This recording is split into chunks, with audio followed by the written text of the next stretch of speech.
All right, good morning, everybody. My name is Tatiana Calderon. I'll be giving a few instructions at this moment. So before we begin, I want to let everybody know that we will be broadcasting this via our Facebook page. So a warm welcome to everybody joining us there. Just a few housekeeping notes. A poll will be activated at the end of this presentation, and we encourage questions at any time. However, remember, this is a public forum.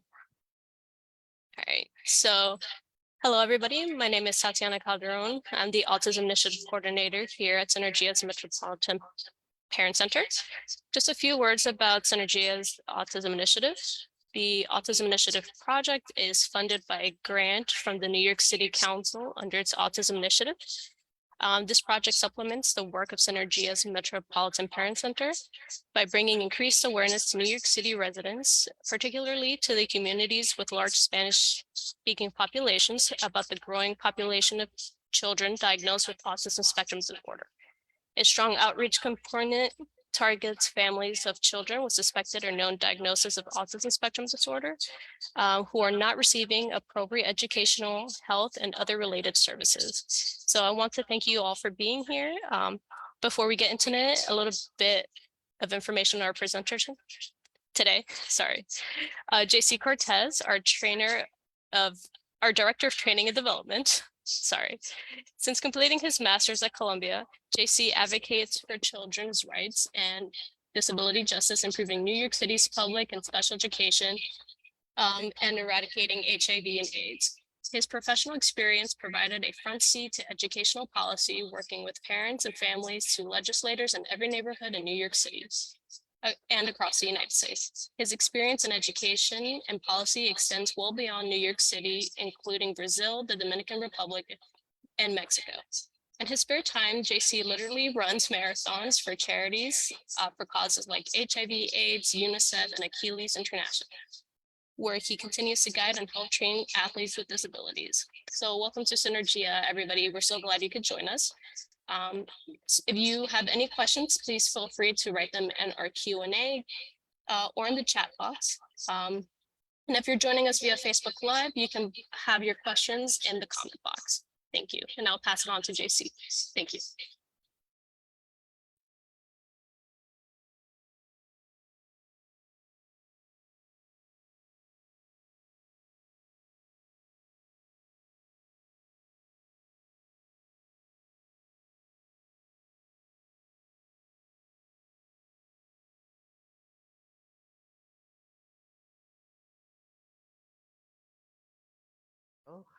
It's always good to understand where you are and orient yourself within the law and your rights, as it will help you. It'll help you understand how to navigate meetings and understand when rights may be violated, whether they're yours or your child's, and what you can do, right?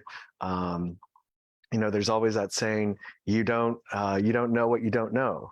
And that's very true. So in terms of advocacy and helping you push forward, it's always good to understand where your rights are so that you can have a solid footing in whatever path you're going to take. And that's whether your child is in public education or a charter school or even a private or a non-public school. These are all important things and will help you along the way. So we're definitely going to talk about that today. So we'll go ahead and queue up the presentation, and like Tati said, if you have any questions, please feel free to ask at any time. I don't want you to hold on to those questions until the end. I don't want you to forget. Sometimes we do forget, and that can be, then we're just like, wait, what did I say? So yes. So here we go. So today is Special Education, Know Your Rights. And yes, this workshop is one of the 4 workshops of 8, actually, that are a part of what we call the Apple Academy, and that's advocacy for parents, providing leadership and education. And it's an 8-course series that I lead and we lead here in the Parent Center to help strengthen parents' advocacy rights and allies for that matter. But yes, this is one of the 4 public sessions that we do. And The difference between today is that this is for the public, whereas in an Apple Academy session, we would actually talk about what your situations and experiences have been, whether they're in the past or whether they're today. And also so to have a better, deeper understanding. So yes, if you are ever interested in that, we are in our 7th cohort right now. And yes, and we alternate these between English and Spanish. So yes, and there are about 75 to 80 Apple Academy graduates so far. And we'd love to have you join and be a part of that. It's a community of its own, and we are excited to have that here at Synergia. And yes, so this is one of the 4. The other 3 that we do for the general public are understanding the IEP, right? Also, cultivating parent leadership and engagement. And then the 4th one would be transitioning to adulthood, which if you were here last week, you were a part of that already. And so welcome back if you were here last week. And yes, so if you have any questions, again, feel free to ask at any time. If it is of a private nature, please remember this is a public forum and being recorded. And yes, so let's continue. Next slide, please. Oh, I have the button. Or I think I have the button. No, there we go. So who is Synergia? Synergia is a multi-service agency based here in East Harlem, and we've been supporting families and children with disabilities across the 5 boroughs for the last 40 years. And we are very proud of that.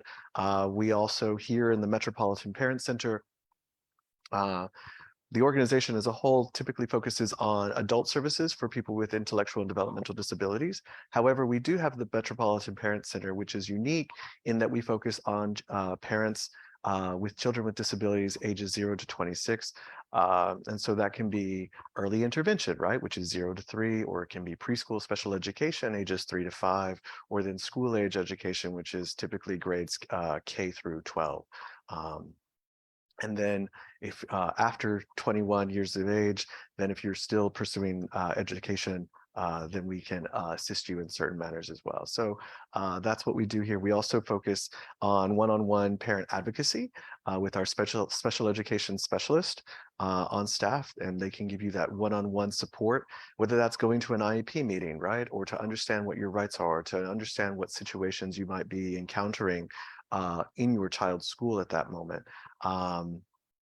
So yes, we definitely provide that. And we also provide a number of trainings like the one today, but we also do on a number of topics, right? So it's understanding your child's disability, understanding how to navigate behavior, right? Behavior challenges, and things that are of important relevance in the time. So for example, during the pandemic, we focused a lot of workshops on how to navigate things through COVID, right? My child can't go to school, but they don't want to sit in front of a computer all day. How do I do this? So these are things that we think about and want to provide extra support. And if there's something that you want us to talk about, please reach out to us and let us know. We're always listening and trying to provide support where the community needs us, right? So please think about that and let us know. We also, as Tatiana mentioned, the Autism Initiative, which provides support and training to parents of children with autism. We have a social skills program for youth with youth that are transitioning into adulthood. And if you're interested in that, it's for teenagers. Please reach out to Tatiana. She can provide you more information on that. We also have an after-school arts program that is an amazing program that we do in collaboration with the Children's Museum of the Arts here in New York. And it's really great. It takes all of those sensory stimulations into account for children with autism. So yes, lastly, I would just want to highlight really quickly that here in New York City, we are one of 4 who work collaboratively here in the city to support families of children with disabilities. We are a federally funded parent center. It's actually a parent training and information center. And those other 2 would be our partners at Include NYC and Advocates for Children of New York. If you live in Long Island, which would be Suffolk and Nassau counties, then we have some great friends and colleagues at Long Island Advocacy Center who can be of assistance to you.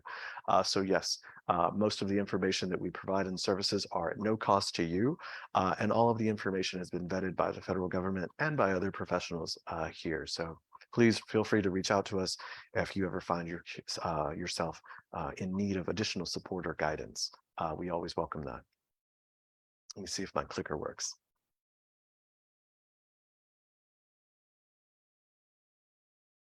Oh, it does work. Yay. All right. Technology works today. Agenda. So today we're going to cover a lot of information. So if you have any questions, please feel free to ask. If you're on Facebook, we're monitoring that. If we also put it in the chat, no question is a dumb question by any means. So we're going to talk about special education, right? What is the concept? Then we're going to talk about IDEA. What is that? And 6 principles of IDEA. We'll talk about the special education process, how that works. We'll briefly talk about charter schools and private schools, 504 plans, and advocacy tips in general. Okay, so yes, please let me know if you have any questions. So what is special education, right? So what is the concept? The concept is special education is going to be a collection of services that are designed to meet the unique needs of each student. It doesn't matter, we're not even talking about disability. We're talking about just what do we need for this child to learn, right? So if a child with a disability has different needs, then we're going to provide an individualized education, right? How do we make sure that this child is learning throughout the entire process, right? They're going to be in school for, grades K through 12, maybe even more. So how do we provide that instruction and that support? This also means that education is going to be individually developed, right? That's so important. It's not one size fits all. Just because I have a group of kids doesn't mean that I'm going to teach them all in the same way. And that makes teaching, challenging for our teachers, right? But it also, if we're working with a child with a disability, what extra things do we need to do? What extra supports can we build into their education to make the curriculum accessible to them, right? They're always going to need to access the general education curriculum. So we can be learning the same thing in general education and special education, but we're just teaching it in different ways in the more specialized instruction. So that's what we have to think about when we're thinking about special education, right? It's going to meet the child's specific needs that are resulting from their disability. So yes, each child is unique, so special education needs to be individualized. Also, special education can take place in a number of settings. It's not just a classroom, right? We typically think of a classroom with 20 to 30 students. That could be different. It can look different. It can be a classroom. It can be a home. It can be someone's home. It can be someone's hospital. In some cases, for higher need students, that can be an institution, right? Whether that's a day program or a residential program, depends on the needs of the student, right? What's important here is that it's individualized for the specific needs of that student resulting from their disability. That's what's important to remember here. So who's entitled to special education, right? Is it just something that, oh, I feel like there's a delay in the development of my child, therefore I want to put him in special education and I'm going to go register him at school.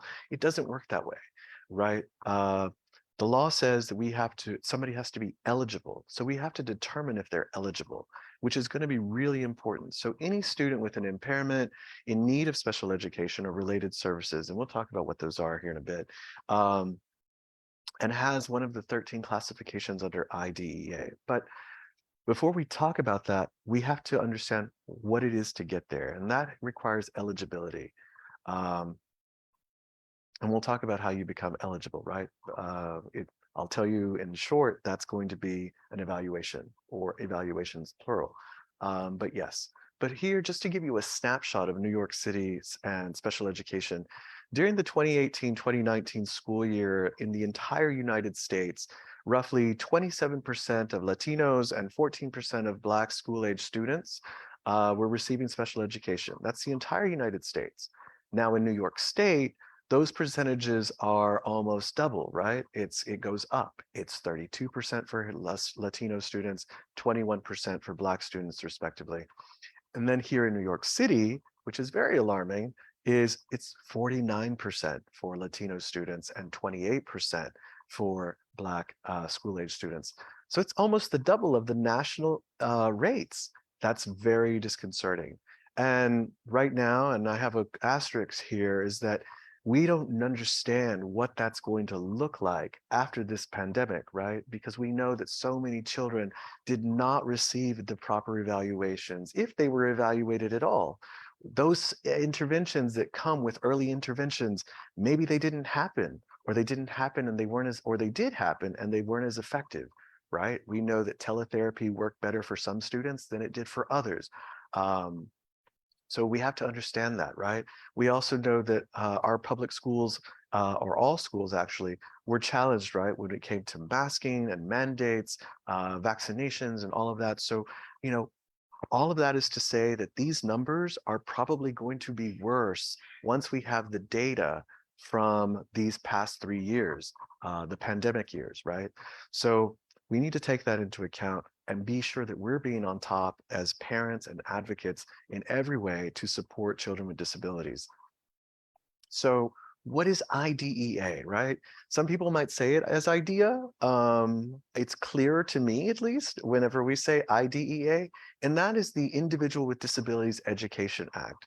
The Individuals with Disabilities Education Act is a law that is about 45 plus years old. It's a federal law, which means it applies to all states and territories within the United States.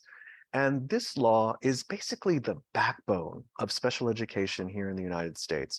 And it says how services need to be provided from children with disabilities ages 3 until they graduate.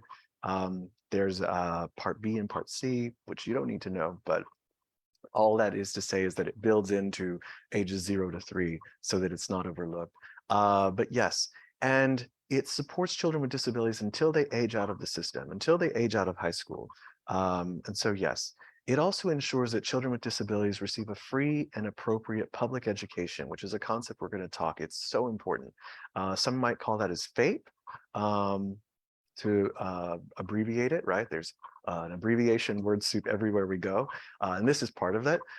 So if you hear FAPE or IDEA, now you understand it's Individual with Disabilities Education Act and Free and Appropriate Public Education. Children who qualify under IDEA are provided with services and programs and accommodations individualized to their needs. So this is going to be important for us to understand as we move through this, right? We know that in a decentralized system like we have in the United States, the federal law sets the standards, and then it's up to the states and the municipalities or the local government to enforce and provide. So so this will be key to understanding your rights.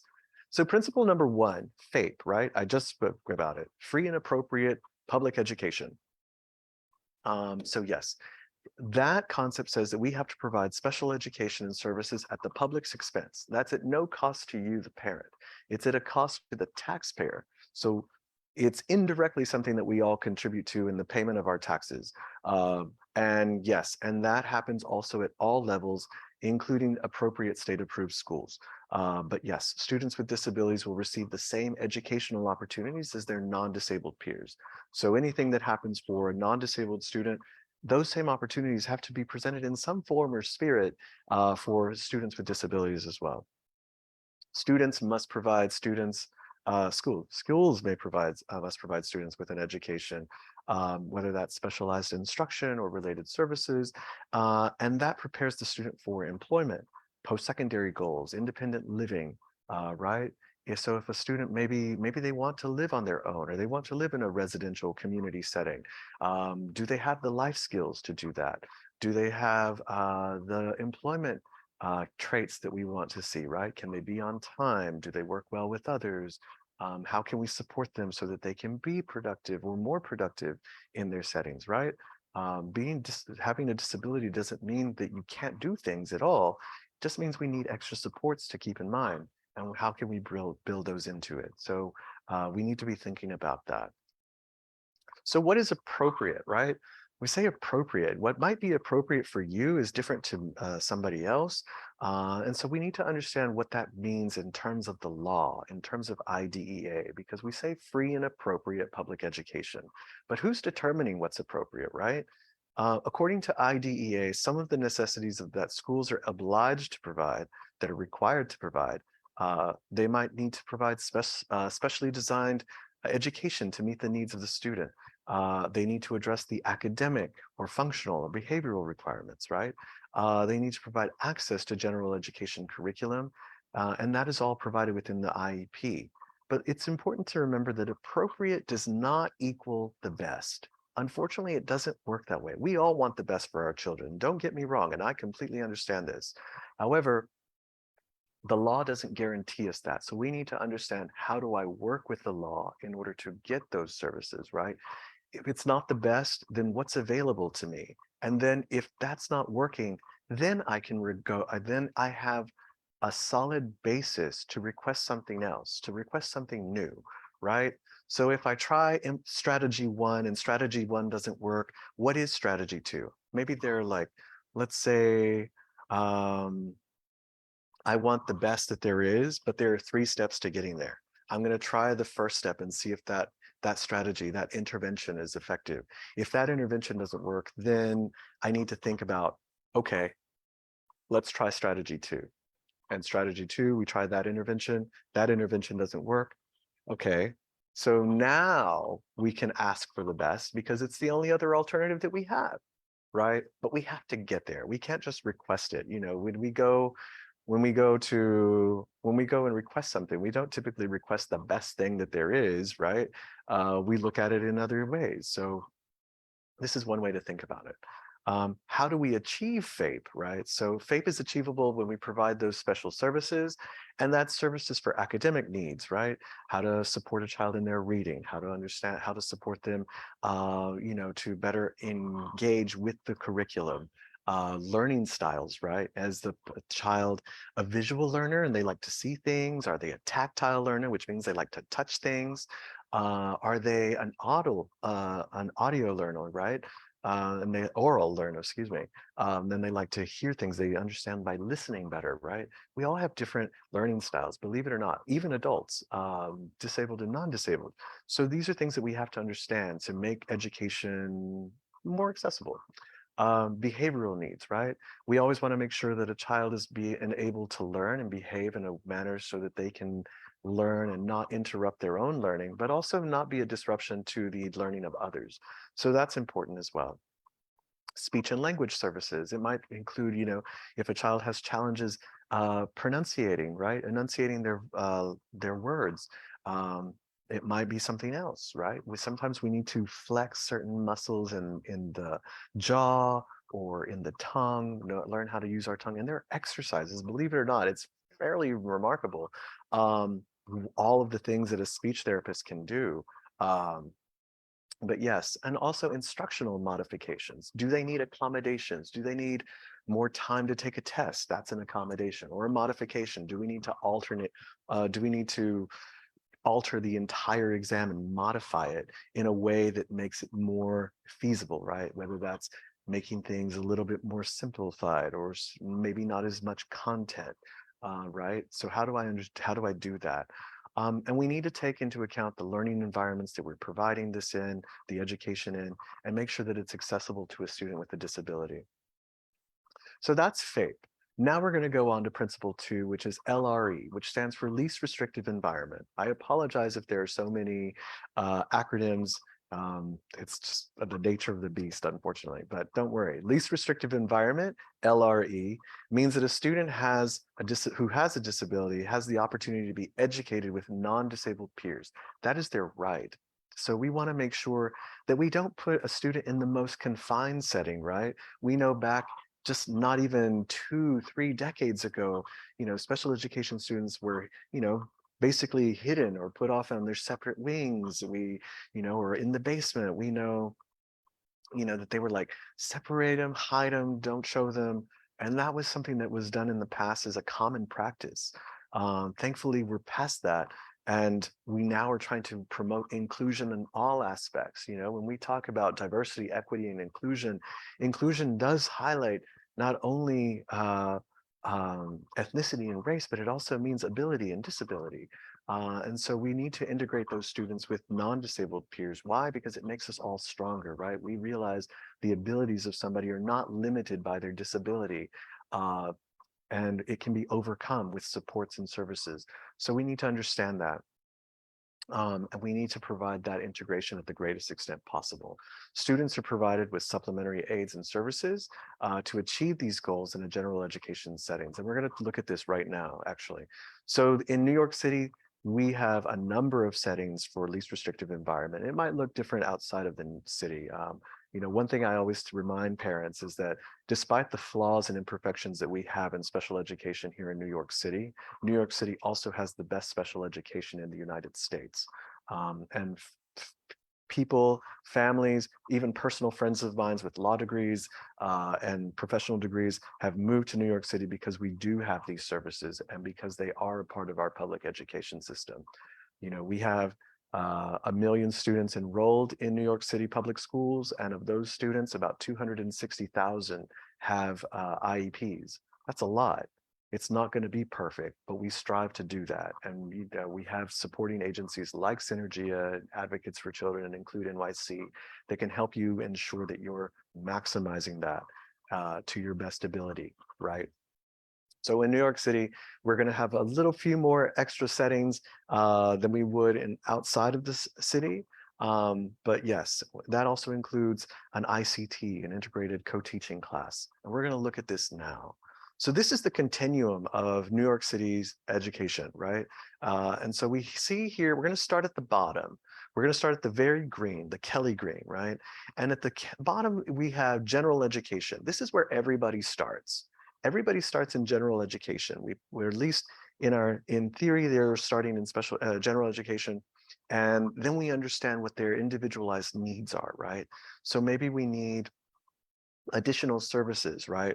And so we see here the diagonal blue lines, those are related services, right?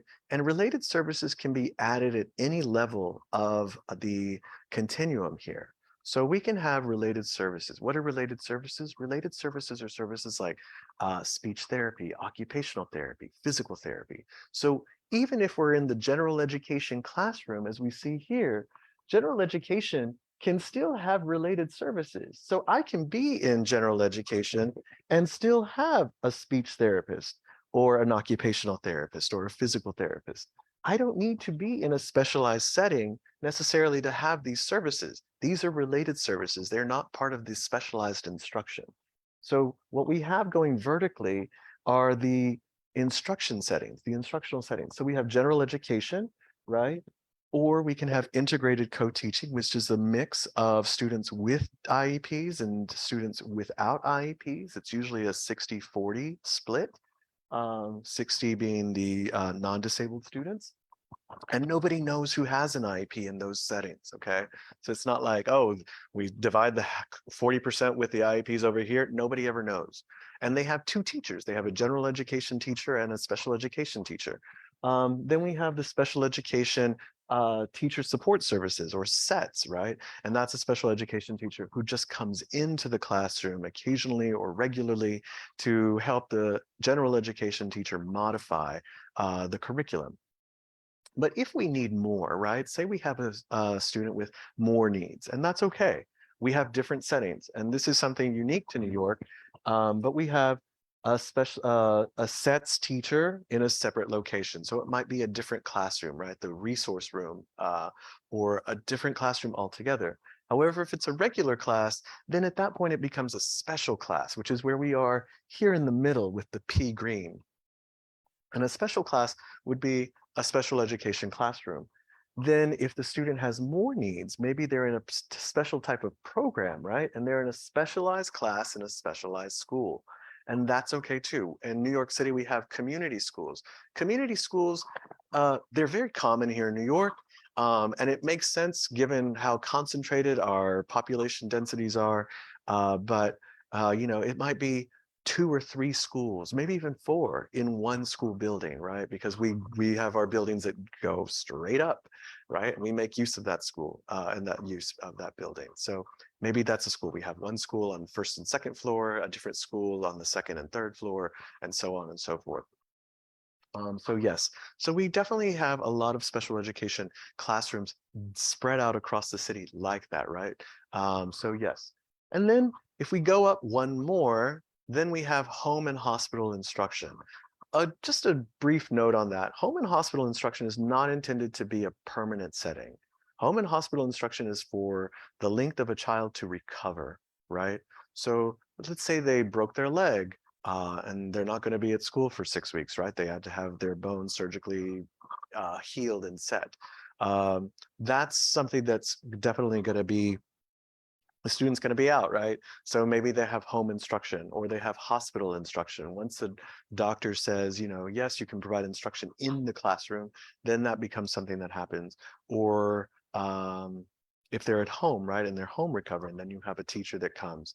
But these are temporary settings. They're not supposed to be permanent. And this is very different from homeschool. Homeschool is when the child doesn't go to any school, public or private building at all. You are the teacher and you are teaching them. That's separate.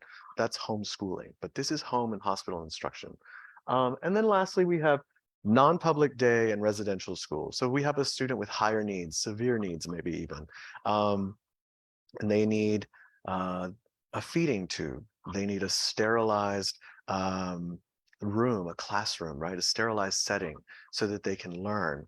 That is not typically going to be something that probably the Department of Education can provide on a regular basis in a public school.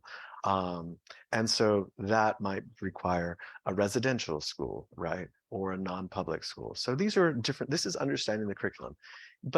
And remember, at any point, we want to look at the blue, we can provide additional related services, right? So we can do this in a number of these. And you might hear somebody say pull in and pull out sessions. That's usually for the related services, right? So the occupational therapist may push in and do the therapy in the back of the classroom. Or they might pull the student out, which would be the example of pulling out and say like, hey, we're going to go out into the hallway and do this therapy session like that. So that's how to understand related services and the continuum of education. So in New York City and across the entire country, we are doing the least restrictive environment. So everything that we can do to make sure that this student is closer to the green, the Kelly green, is what we want to always do. So if a student has like uh, lower needs, then they might not need to be in a special class. They might need to just be in a general education classroom and have a therapist to work with. That's possible. So yeah, so it just depends on the students. Principle 3, evaluation, right? So I was talking earlier about the importance of being eligible for special education. It's not something we do on a whim. It's not something we can just guess about. It is being there and doing an evaluation. We need to confirm that this student really does need this specific type of support. Um, and that is through evaluations. Evaluations tell us everything. Um, and so, yes, that we have to gather information, collect data, um, and we have to understand what the student's specific needs are in terms of participating in the general curriculum and in that classroom setting, right? What type of classroom setting does this child need, right? If this child has behavioral issues, then maybe I don't want the child to be in a general education setting because they might hurt somebody or themselves. So maybe they need something like a 12 to 1 to 1 or 6 to 1 to 1, where it's 12 students, one professional and one teacher and one paraprofessional. Or maybe they have their own paraprofessional, right? That's also a possibility.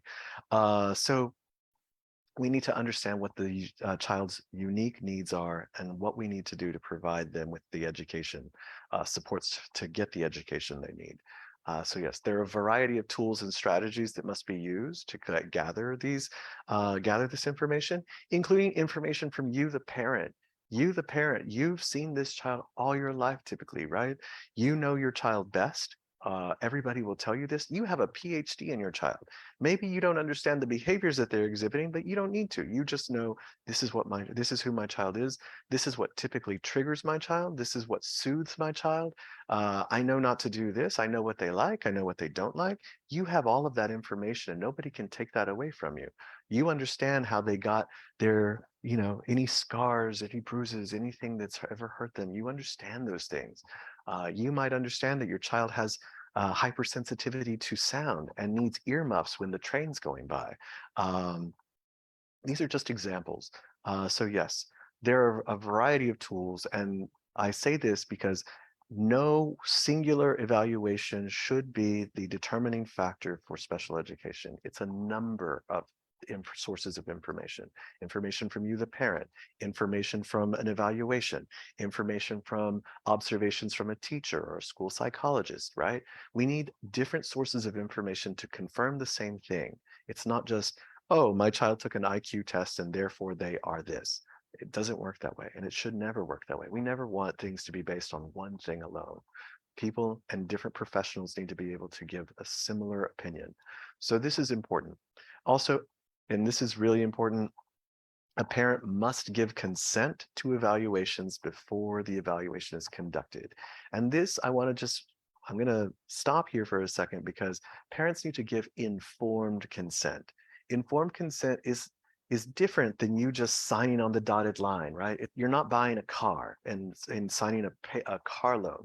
This is your child's education.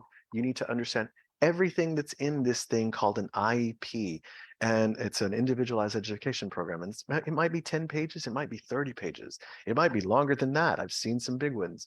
So yes, but you need to understand everything that's in there, but you also need to give consent to the evaluations to get there, right? So that might say, all right, why this exam, why this evaluation and not this one? I heard from my pediatrician that this exam or this evaluation is better than this other one.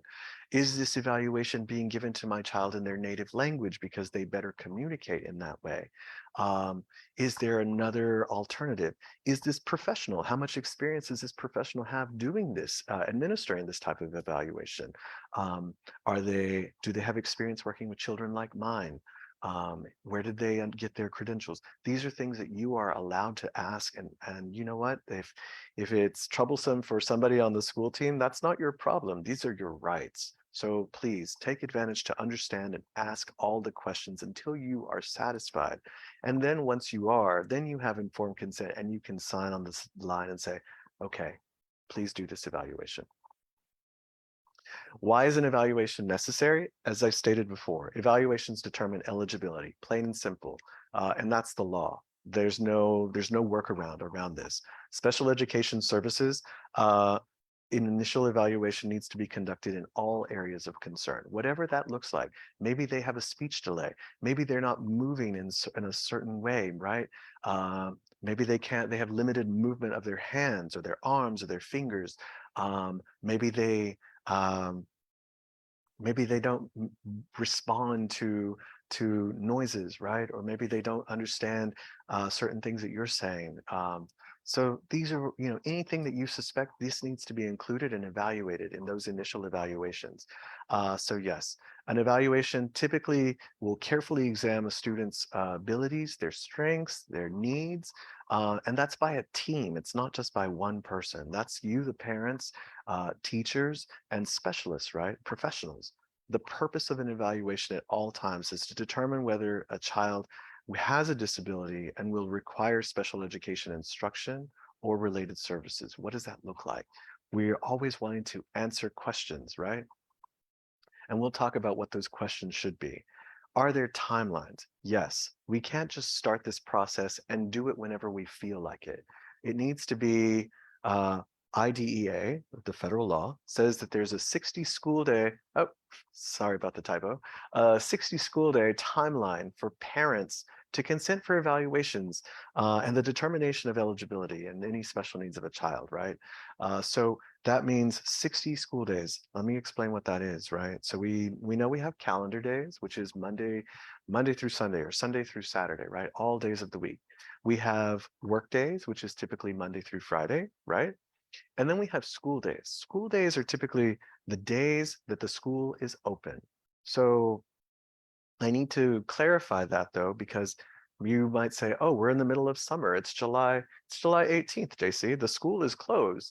The school might be closed, but the school district is open for business. The school district is always open year round. Even on those holidays that we give for students and teachers, the school district is typically working throughout the year. So, The school might be closed, but the school district is open, right? The Department of Education is open for business. They are managing, they're planning, they are strategizing for the next school year. They're navigating what challenges they have in the present day, and planning for the future. If the school district is open, that counts as a school day. An example of a non-school day would be the 4th of July, right? Everybody was closed. That's not a school day. So that's to say, if we requested services and authorized services and evaluations, none of that can start or count that one day at the 4th of July, right? So we have to work around that, and it wouldn't count Saturday or Sunday, right? Because the school district is closed. So yes, IEPs must also be evaluated every year. They're good for 1 year. 1 year and 1 year only, and that's good. That's really good because we know children grow so quickly. Their needs are changing, they're evolving. So what do you know? What I needed this year is going to be different for next year. And if my child is making progress, then we need to create new goals, right? So that's a part of the IEP, annual goals. So that's a part of the IEP development too, and why it needs to be done every year. Reevaluations. So maybe we see some changes that are concerning for us, and we're just like, hey, I don't know if you saw this, but I noticed this at home, that my son is doing something new. And this might be something new. It might be something that's happened in the past and is showing up again. Um, we never know, but we always want to express that, because if we need an evaluation, we need to understand, is the disability changing in the moment? Uh, and so that might, it might be a new symptom, or it might be something that's happening. And it's showing that there's regression. We never know. So to make sure, we can always ask for a reevaluation. Hey, I think something changed. I'm not sure what it was, and that's okay. You can request an evaluation at any given point in time. And I want to remind you, any given point in time. You don't have to wait until that end of the year annual IEP meeting. You know, you can reach out to your IEP team at any time. Email, just send them an email and say, hi, and lay it out there. Um, just be succinct. It can be bullet points and explain the situation, or talk to the teacher, right? You should be trying to have a regular communication with your school's teachers and administrators, and providers too, for that matters. Hey, I noticed this. I don't know. Did you notice this? Have that conversation with the speech therapist and say, oh, you know what? I noticed that they were doing this with their mouth now. Did you notice that? Or is there something that I should be concerned about? Is there something I can do at home with them? Should we do another evaluation? So that you can ask. Typically, they don't happen more than once per year, unless you and the school district agree. And you're like, oh, you know what? We need to do this again. If you and the school district agree to that, it can be done. Remember, if you and the school district agree to anything, it can be done. So yes. Um, and then let's say, for example, your child has been making progress. There's been no need for evaluations. You haven't had any concerns with anything that they're doing at home. There's nothing new or out of the blue. Then at that point, you don't need an evaluation. But IDEA says every 3 years, we need to do an evaluation. This in the past was called the triennial evaluation. Now it's the mandated 3-year evaluation is the official term, which doesn't sound like a term to me.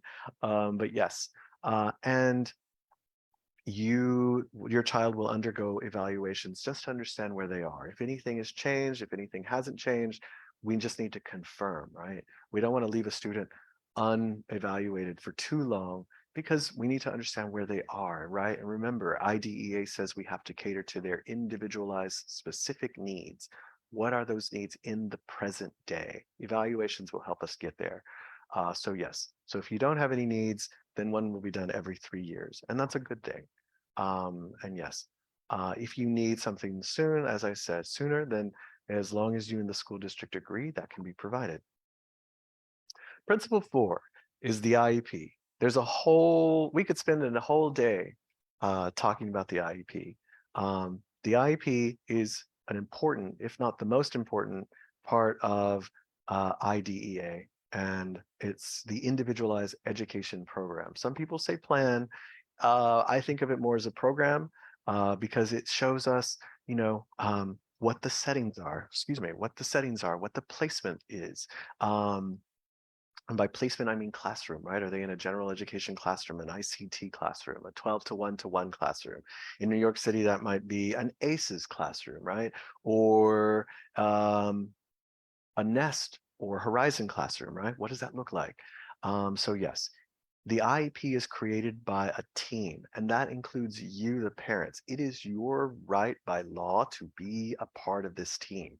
It is extremely important that you support your child through this team and this process in the development of the IEP. It's also a legal agreement between you, the parents, and the school district. This is the school district saying, this is the education program that has been created and individualized for the needs of your student, your child. And this is what we're going to do in every step. And there should be plenty of things built into it. Like I said, we could talk about the IEP for days, but there should be accountability. There should be specificity. There should be a number of things included in this so that you understand what's going on at any given moment throughout the school year. What are the goals, right? The IEP has so many things in it, but the goals, if you don't understand the goals, it doesn't help to just know that your child is receiving services. If you don't understand those goals are so important, right? Because if our child isn't making progress, then maybe the interventions we have in place are not effective. What else do we need to do to be more effective so that this child is learning, right? It's valid for 1 school year, as I've already mentioned, and it's revised annually or whenever necessary. And whenever necessary, it's important to understand life happens. Life happens to us as parents. Uh, uh, I was working with a parent recently who is a cancer patient right now, and her child is only 6 or 7 years old. Um, she's going through chemotherapy. Her needs are affecting her availability to be there for her child. And so she communicates this to the IEP team in case the IEP team can provide additional support. That might mean changing the IEP mid-year, right? Uh, we've just come out of a pandemic. We're still kind of in it, honestly. People are still getting sick with COVID and dying. Families have been changed, completely restructured. The dynamics, there might not be a father or a mother anymore. There might not be the grandparents there anymore who are a critical part of the support of the student, right? And they're not there. We need to share that with the IEP team and say, hey, this is what's going on at home. Um, Here in New York City, we also encounter homelessness. Uh, Statistics say that about 10% of New York City students were homeless. 10% out of 1 million is 100,000 students. That means maybe 100,000 families are homeless in homeless shelters. Their needs may be different. And if that happens mid-year, we need to tell the IEP team so that they can support our child midway, right? We don't want to wait until the end of the year. If it happened if we ended up moving into a homeless shelter in November, it's not going to help my child to tell the IEP team in May of the next year that, oh, we moved into a homeless shelter. Um, that doesn't help us. So these are things that we need to make sure we're telling our IEP team, right?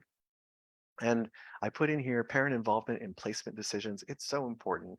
You know how your child works best around others, other children, other adults, and their learning styles. So when we're thinking about placement, whether it's a Nest program or Horizon program or a 12 to 1 program, we need to really be engaged in those conversations, right? Because we don't want our children to be in the most restrictive environment. We want them to be involved in the least restrictive environment.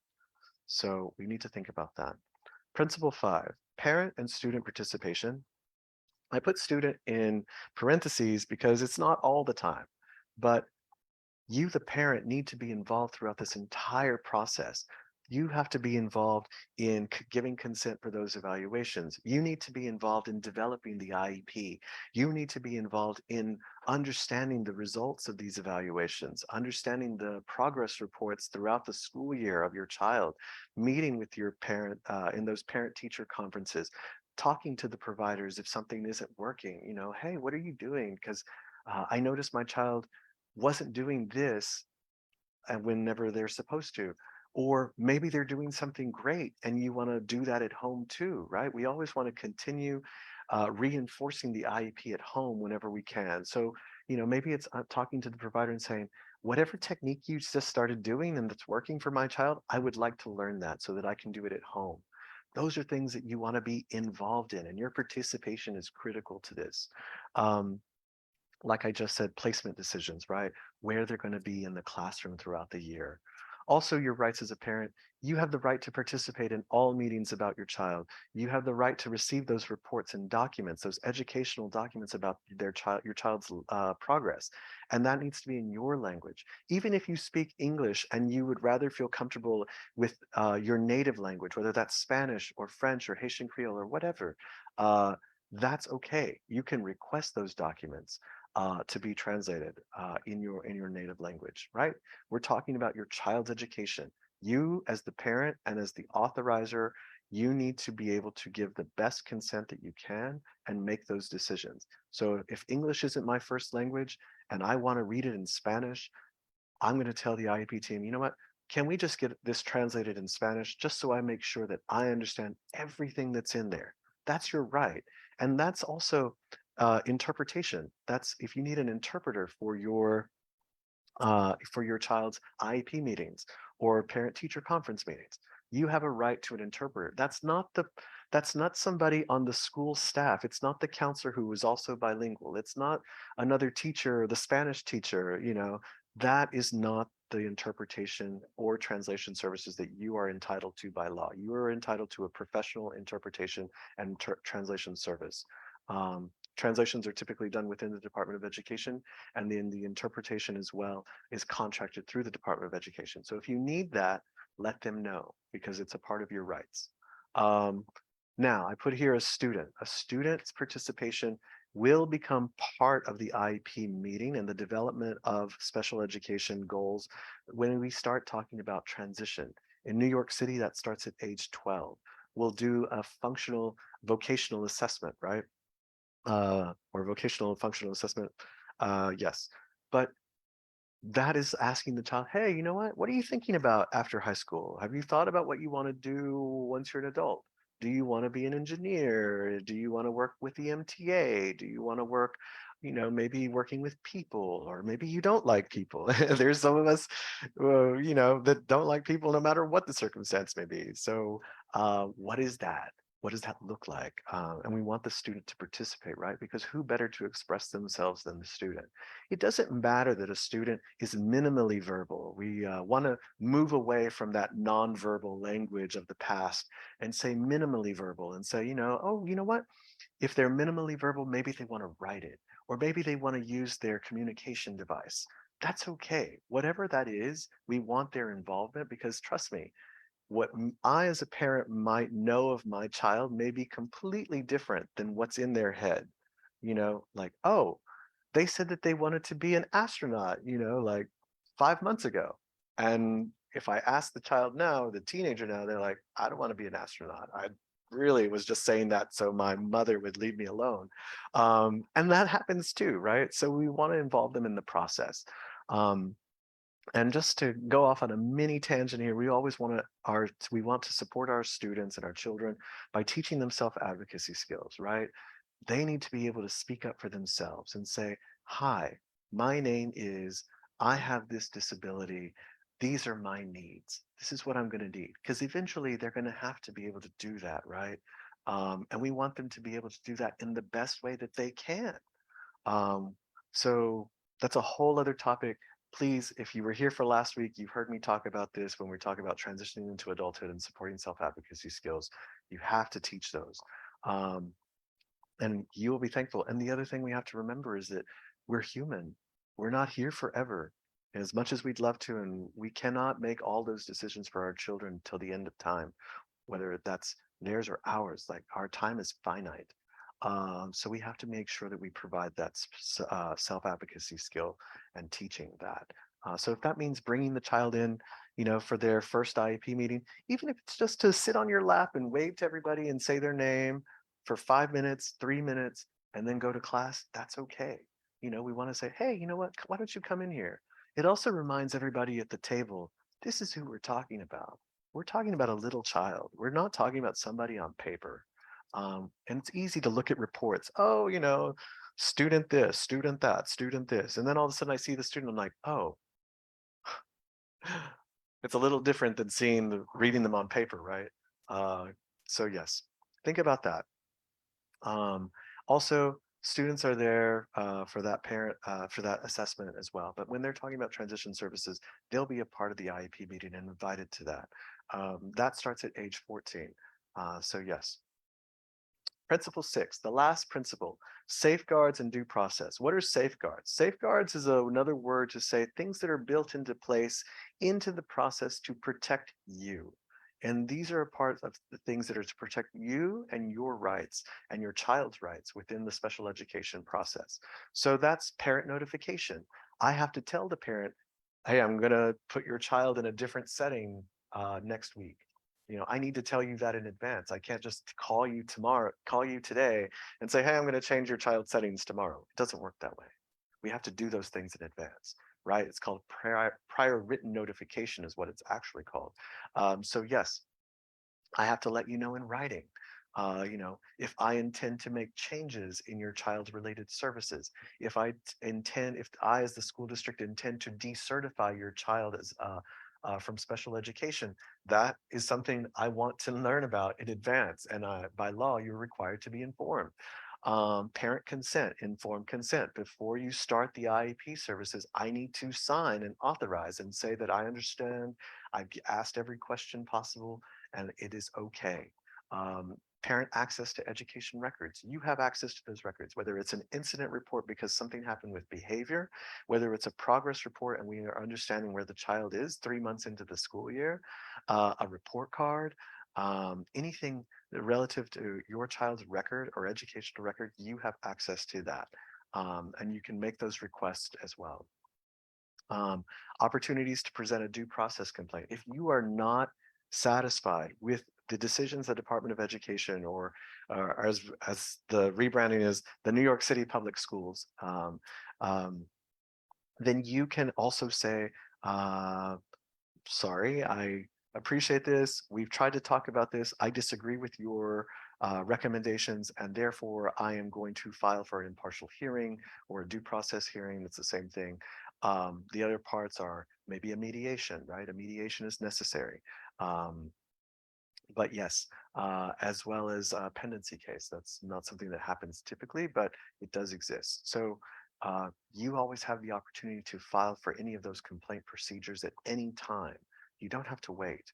And when when you learn about due process, you learn that you can actually have two processes ongoing to try and get out of it sooner, to find some resolutions sooner. But it's important to understand this. Also, the state complaint, you can file a complaint with the state of New York and say, you know what, the Department of Education in New York City is not fulfilling their obligations for a free and appropriate public education to my child. Therefore, here's my complaint. And an investigation must be done. Also, your rights to participate in all meetings about your child. Nobody can take this away from you. This is a part of your rights. So yes, also your access to due process, mediation. Mediation is an informal process. It doesn't take as long as a due process complaint or an impartial hearing. An impartial hearing, from the last data we have before it was switched over to the oath office, we understood that due process hearings were taking on average 9 months. 9 months is 9 months out of a 10-month school year. So that's how long these things can take. They're really formal.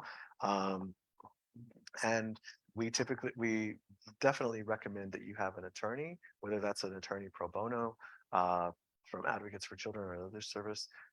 That's something that we definitely recommend you having in those processes. So yes, and then there's dependency case and state complaints. Procedural safeguards, what do? They ensure that the rights of your child are protected. They provide you with information that you're going to need to make decisions, whether that's about evaluations and placements. Also, procedures and mechanisms in place when it comes to disagreements, right? We talked about that, your rights to due process complaints, and also parental rights to request in writing. All requests, anything that you communicate with regard to your child's IEP should always be in writing. Even if you have an informal conversation at a parent teacher conference and you say, oh, we should make these changes, and the teacher says, oh yes, I think so too. We should bring it up with the IEP team.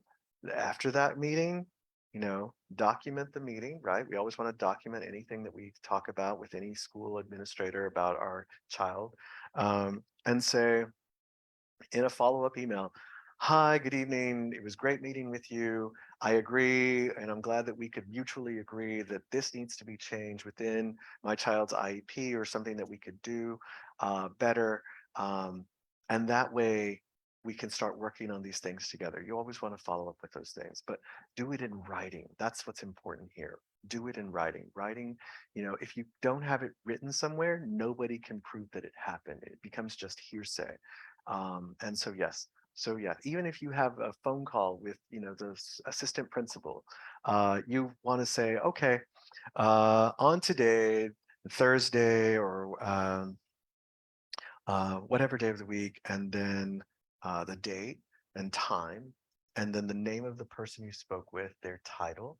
On this date, I spoke with the assistant principal, and we agreed that, you know, um, that JC should have extra breaks during their test. Um, and then I'm going to also write that, as I send an email, right? Because there's proof that it happened. So we need to have that. Why? Because if there's a confusion or a miscommunication or misunderstanding in the future, then we have to say, I sent this email on July 18th. I sent this email to the assistant principal, and they wrote me back and they said yes. So I don't know where the miscommunication is on your end, but this is what I have in writing. This is so important. Do everything in writing. And if something like a phone call, then write it down and document it that way. You always want to be able to have those records. Um, you are allowed to request in writing to inspect and review all educational records of your child, and not just what's ever relevant to whatever issue you're talking about. So anything within your child's education record, you are entitled to those. Copies of any documents are included, and the Department of Education has 45 days to complete that request. If you find a discrepancy, let's say we're going through the IEP and we see that there is an error. They said parent says parent says XYZ, and you read it when you're reviewing it, and you say, that's not what I said, or I didn't say it like that. Make sure you have that corrected, because it's going to be so important. Because if, again, there's a misunderstanding or miscommunication in the future, that mistake has been corrected. If it's not corrected, then we're like, well, the IEP says this. And then you look at it and you're like, that's incorrect. That's not what I said. But it's a little too late now at that moment. And it becomes a point of contention. So just word of advice, make sure you do all these requests in writing. If you see something that's wrong, make sure you have it corrected immediately. Notification rights, prior written notification, right? So important.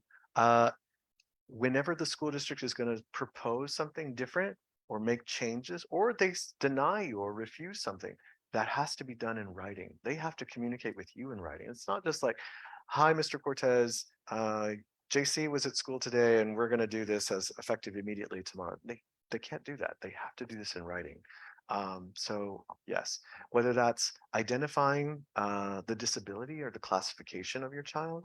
So let's say we're going to change the disability, right? The disability classification. Remember, classification does not equal diagnosis. What does that mean? Just because my child has autism does not mean that his classification on his IEP is going to be autism. When classifications work, classifications are whatever disability is impacting the child's learning most. So if your child has autism, they have ADHD, they have ambulatory impairment as well. Whatever is impacting your child's learning is what the classification will be. So if it's ADHD, which is not an official classification, it might say other health impairment, right? The child has autism, but it's not the autism that is impacting the child's learning the most, it's their ADHD. But since we don't have a classification for that, it would be other health impairment. If they're going to make a change like that, and these things do change, right? We know with medication interventions, behavioral interventions, we can help mitigate some of those effects from anxiety, from depression, from ADHD, right? So if your child does say, like in this one example, ADHD and autism, if the ADHD is no longer what's impacting the learning more, the autism for some reason evolves and it's impacting the education more. If the school is going to change that classification, they have to let you know in writing before they do. Hi, Mr. Cortez. We wanted to let you know that we intend to change the classification of your child's IEP from other health impairment to autism, now that autism is impacting their learning most. But they have to give you that in advance and they have to provide that in writing. Same thing for evaluations. We recommend an evaluation for this. We are going to do this evaluation for this. And also changes in placement. We're going to move your child from an integrated co-teaching class to a 6-to-1 class. That's a big change, but we can't do it without prior written notification. You, the parent, need to know. Why? Because maybe you disagree with this, or maybe you do agree with it, but you still have a right to know before it's done. This is your child after all. How do I access special education? Here in New York City, it's New York City Public Schools, right? And that can be in a community school, like I said, where we have multiple schools in one building. It can be in District 75. District 75 is not limited to one geographic location like Districts 1 through 32, right? District 9 is in the Bronx. District 5 is in Manhattan. District 24 is in Brooklyn. We have Staten Island, right? Its own district. So District 75 is all over the city, and um, and so is District 79. District 79 is an alternative school for alternative students, right? Those are might be students that work, might be students that have a different schedule, can only go to school at night. Those are District 79 students, and what District 79, like District 75, District 79 is not limited to one geographical area. District 75, I want to talk about that really quick. We have special education in New York City in District 75. And District 75 is not, I want to be clear, it is not the district for bad students with disabilities. It is not the district for students that are hopeless that have disabilities. It is not any of those things. District 75 is a district created for students with disabilities with higher needs. That is all it is, plain and simple.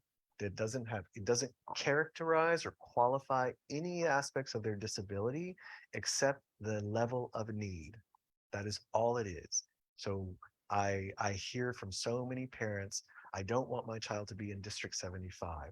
District 75 is where they don't care about the students. District 75 is where the kids with no hope go.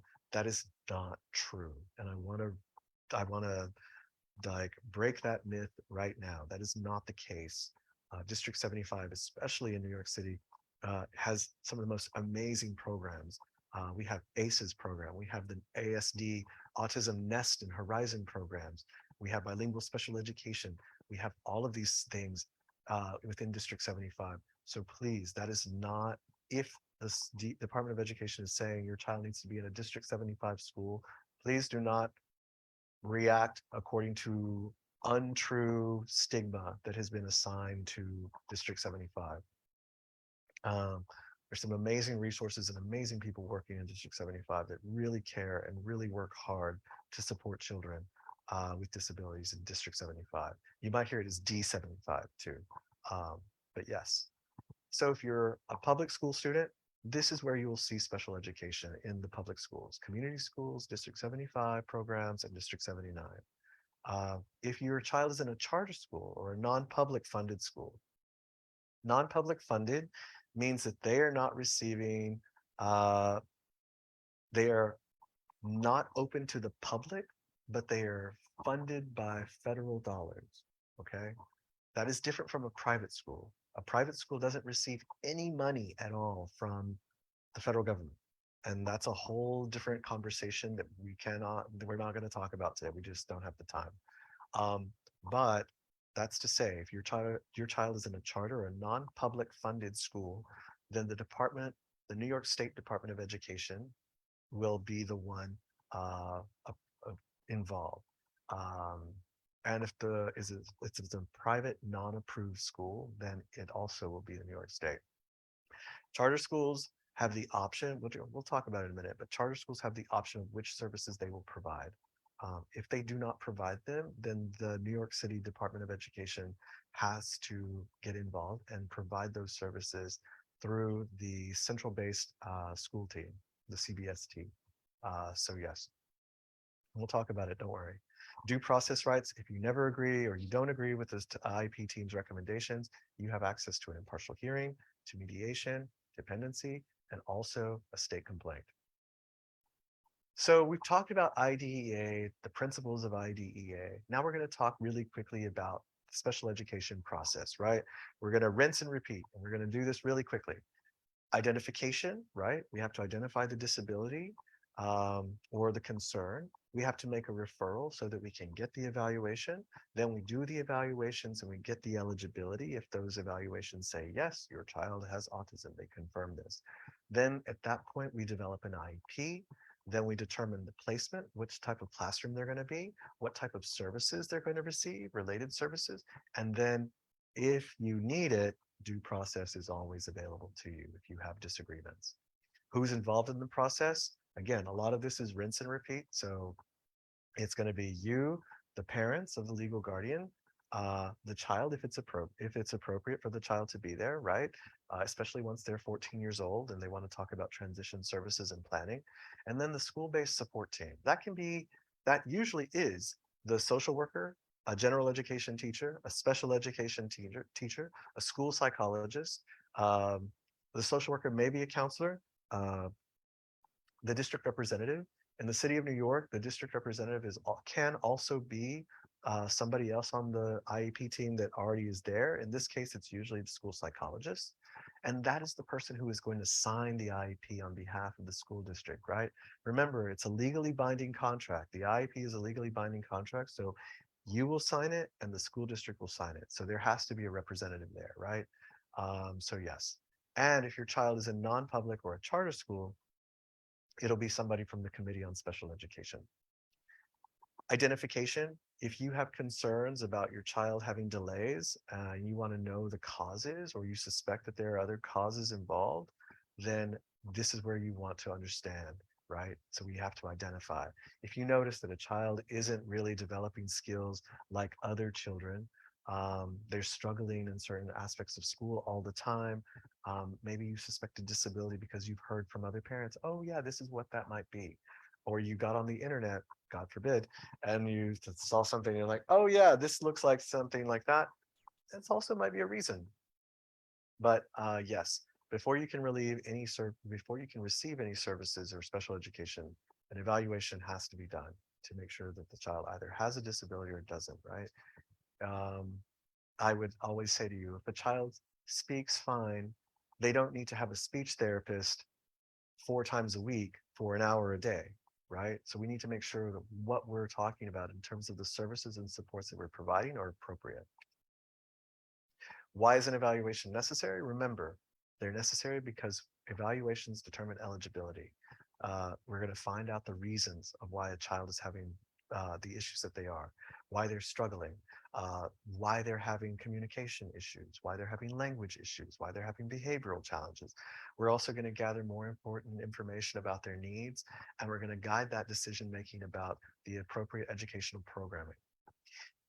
When I say evaluations have to answer questions earlier, this is what I was referring to. They have to say, does the child have a disability that requires special education or related services? What are those needs? And what special education services are appropriate, right? Just like I used in my example, a child that speaks fine does not need typically a speech therapist 4 days a week. So is it appropriate?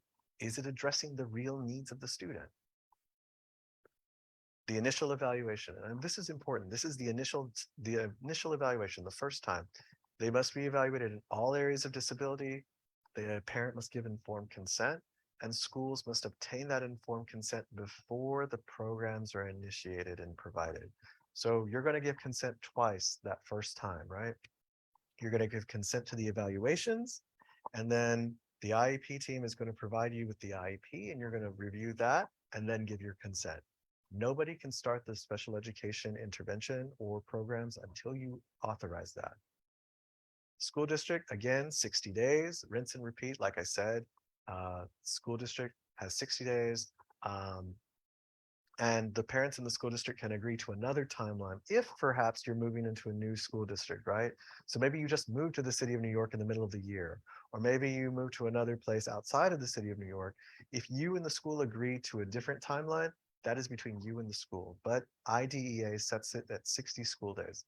IDEA says they have 60 days to initiate the evaluation once you give your authorization and complete the development of the IEP. So you should have that at least within about 2 months time frame. Once they have evaluated your child, your school district will have 30 days to develop it.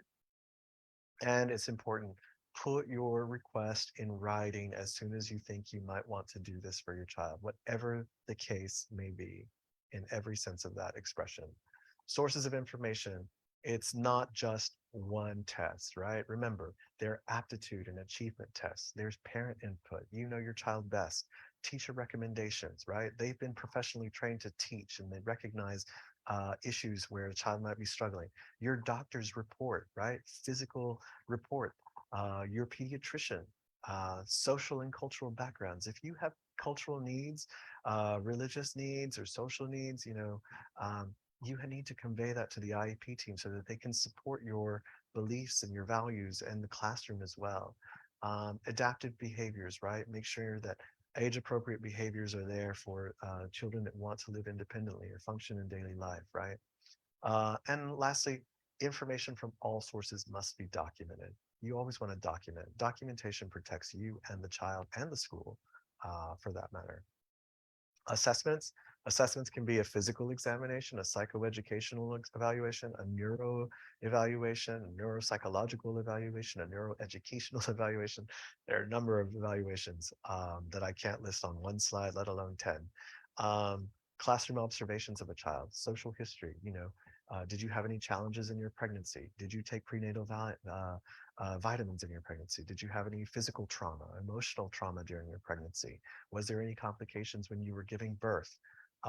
Also, dietary restrictions and needs of your own or of the child.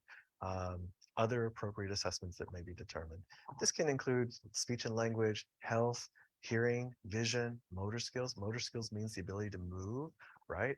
Cognitive skills is the ability to think, and then behavior, right? And language.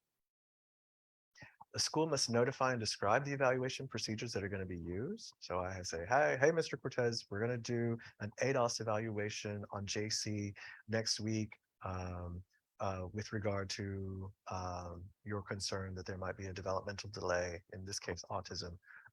So that would be something that would be done. They have to notify you. Also, there are many factors used to make decisions in terms of placement. It's not just one evaluation, right?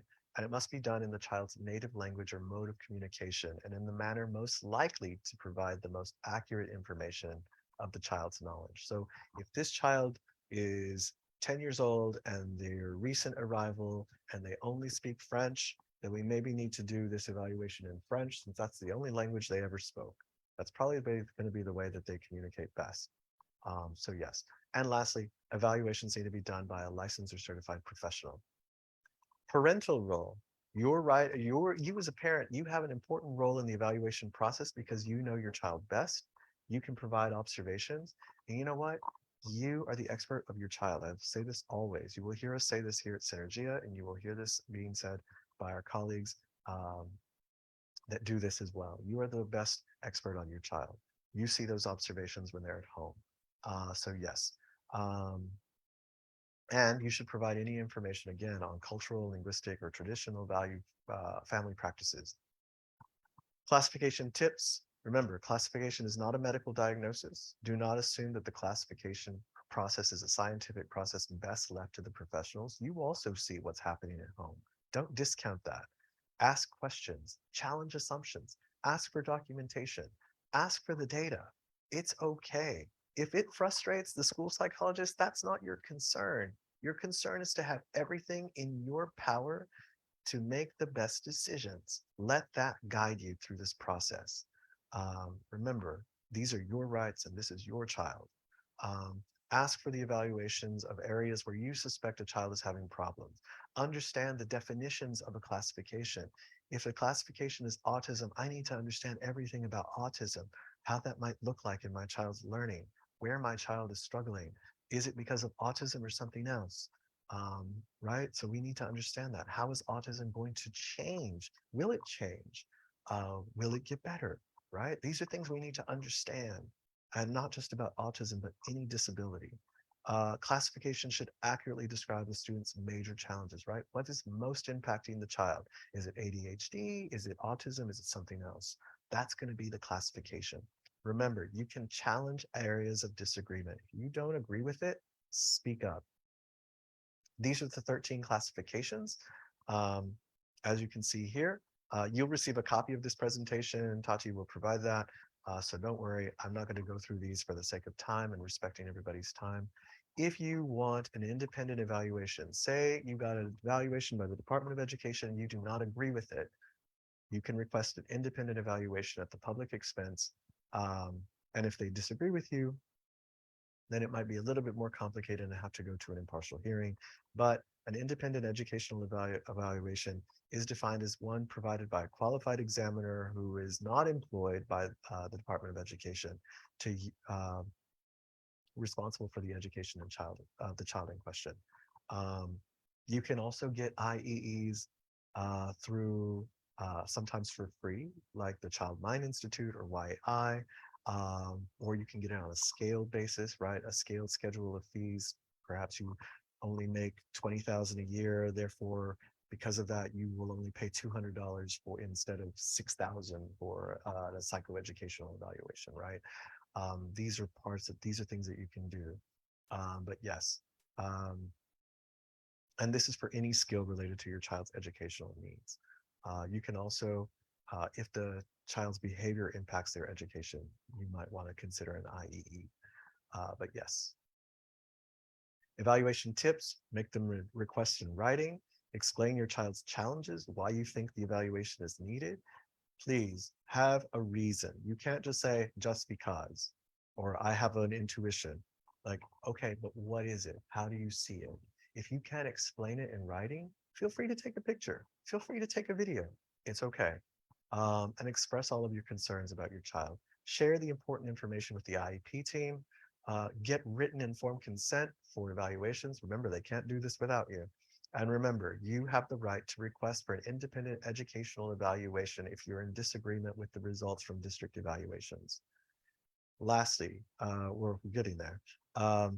Functional behavior assessments. If your child has issues with behavior that impact their learning or the impact the learning of others, then maybe a functional behavior assessment is appropriate. And we need to observe the child. They typically take between 3 to 6 weeks, and we observe, a school psychologist will typically observe the child in their setting. And it's to understand the um, what the behavior that we don't want, why it's happening, what's happening before it, which is the antecedent, what's happening that we don't want, the behavior that's being demonstrated, and what are the consequences, what happens afterwards. It is required of a student that's exhibiting these behaviors, interruptive learning behaviors, interruptive behaviors impacting learning. And yes, and it provides causes or analysis, right? If an FBA is done, a functional behavior assessment, typically a behavioral improvement plan is also developed, a BIP, and that will become, both will become part of the child's IEP. Charter schools, there's so many charter schools and it's a big topic, right? We have a lot of charter schools in New York. The DOE is responsible for the development of an IEP with the Committee of Special Education.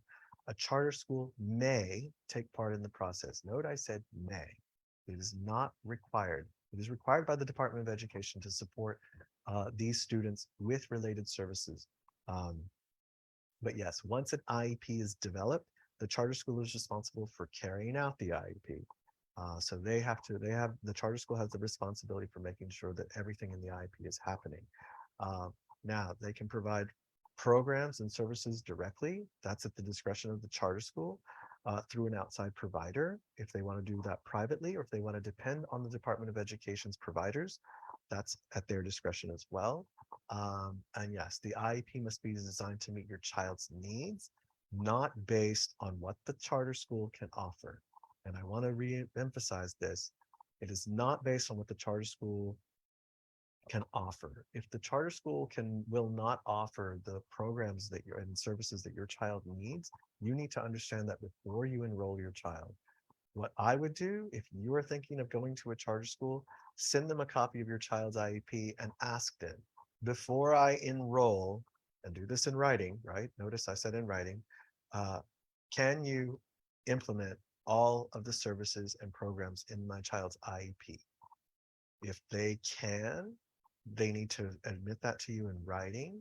And once you have that, if you want to go ahead, go ahead. If they can't, please take serious precaution and think about that. If they can't offer everything the Department of Education can, okay, is that going to be okay with you? Is that going to be okay with your child and their learning? Remember, think of the long-term goals here. A charter school should always be able to explain to you what they can provide in writing. Briefly on a 504 plan, a 504 plan is a part of the 504 plan is a part of the Rehabilitation Act of 1973. And this was before the ADA, the American with Disabilities Act, and it is a federal and discrimination civil rights law that applies to any institution, especially educational institutions that take federal money. And it says that a child cannot be discriminated based on their disability. So let's say a child, a perfect example, a child is HIV positive. A child cannot be discriminated because they're HIV positive, but maybe they don't need an IEP plan. So if they don't need an IEP, but they still have this diagnosis, it needs to be taken into account. And 504 says this child is still protected. This child still has to be afforded all the educational opportunities. Another way to look at it is if your child has medical needs and doesn't need an IEP, right? Your child is asthmatic, but they don't have, they don't need to support their learning. They're learning just fine. They're in general education. They're asthmatic. They need assistance with this or a nurse to do this. That might be a reason to have a 504 separate of an IEP. Remember, an IEP is focusing on learning. So yes, but yes, and 504 says that a child needs to be provided the same educational services and testing, same extracurricular activities, physical access, discipline. And these are for major life functions, walking, talking, moving.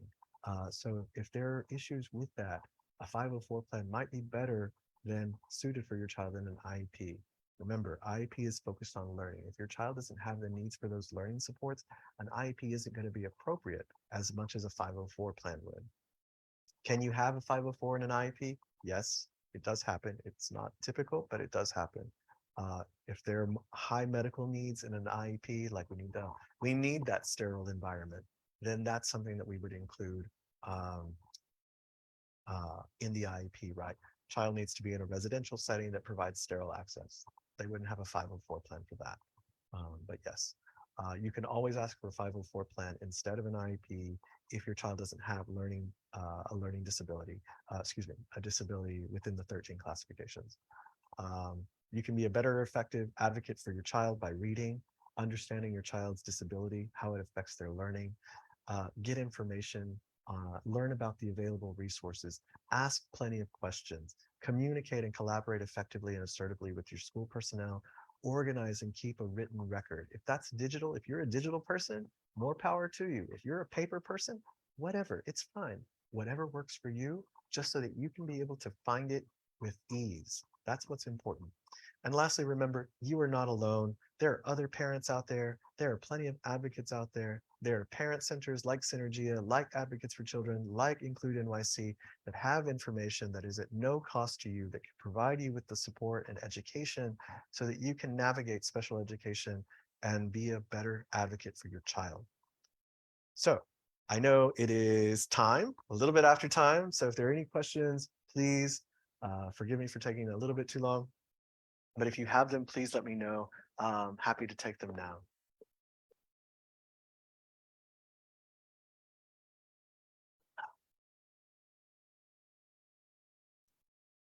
No? No questions? Okay. Right. If you have any questions, please feel free to reach out to us. Here's our information. If you feel like you can use our support and services, our intake line is available. Please allow 15 to 20 minutes so that you can make sure to answer all the questions. We do a number of things here at Synergia.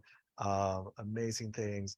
And whether that's housing advocacy or support with special education advocacy, community rehabilitation, we are going to ask you a series of questions to make sure that if there's, if there is anything else we can support you in. So here's the information for the Parent Center, the Autism Initiative, and my direct email as well. Thank you so much. Please check our resources, our online resources, especially our YouTube channel, where a lot of our recorded workshops are there, including other parts of this Apple Academy that are available to the public, as well as other workshops, especially the Autism Initiative, which has over 50 workshops on its channel playlist alone. So yes, thank you so much. Tati? And thank you, JC, for being here with us today. For those in our Zoom, if you could just stay just a few extra minutes, I know it's a little over time, just to complete a poll, we'd greatly appreciate it. For those, again, viewing us via Facebook, via Zoom, and in-house, thank you so much for being here today. So if you can just take the time to complete the poll, again, greatly appreciated, and we'll see you next time. Thank you so much, everybody. Thank you, everybody.